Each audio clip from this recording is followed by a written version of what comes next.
एक बार एल्डोरिया के जादुई साम्राज्य में रूबी और जो नाम की दो राजकुमारियां थीं, वे पड़ोसी महलों में रहते थे, लेकिन उनका जीवन दिन और रात जितना अलग था।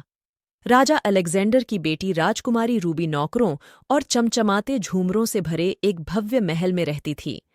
उसने कीमती गहनों और मुकुटों से सजी पोशाकें पहनी जो सूरज की रोशनी में चमकती थीं। रूबी के पास वह सब कुछ था जिसके बारे में वह कभी सपने में भी सोच सकती थी, लेकिन वह अक्सर अकेलापन महसूस करती थी क्योंकि उसके दिन शिक्षकों और नौकरानियों की संगति में बीतते थे। एल्डोरिया के दूसरी ओर एक साधारण गांव में राजा विक्टर की बेटी राजकुमारी झो रहती थी।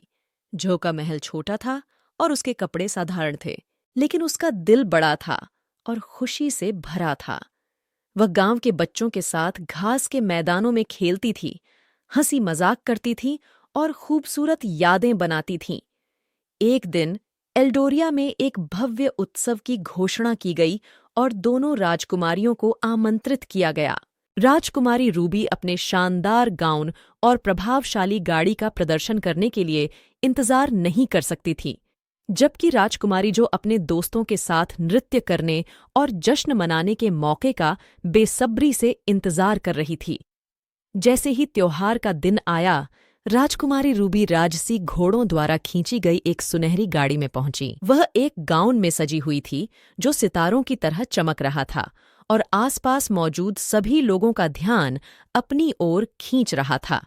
गांव वाले उसकी सुंदरता से आश्चर्यचकित थे और राजकुमारी रूबी को गर्व की अनुभूति हुई। इस बीच राजकुमारी जो जंगली फूलों से सजी एक साधारण गाड़ी के साथ उत्सव में पहुंची। उसकी पोशाक भले ही रूबी जितनी भव्य न रही हो, लेकिन उसमें एक प्राकृतिक आकर्षण झलक रहा था। झो ने ग्रामीणों का गर्मजोशी से स्वागत किया और उन्होंने खुली बाहों से उसका स्वागत किया। जैसे ही दिन खुला, राजकुमारी रूबी ने शाही दरबार में नृत्य किया, रईसों से प्रशंसा और उपहार प्राप्त किए। हालांकि वह अपने दिल में खालीपन की भावना को दूर नहीं कर सकी। दूसरी ओर राजकुमारी झो ने अपने दोस्तों की हंसी से घिरी हुई गांव के चौराहे पर नृत्य किया।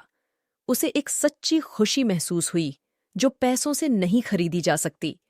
उत्सव समाप्त हो गया और दोनों राजकुमारियां अपने महलों में लौट आईं। राजकुमारी रूबी को एहसास हुआ कि उसकी सारी दौलत के बावजूद उसमें राजकुमारी झो की तरह खुशी और जुड़ाव की कमी थी।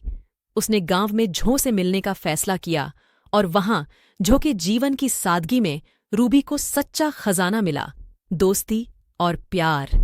उस दिन से दोनों राजकुमारियां अविभाज्य हो गईं।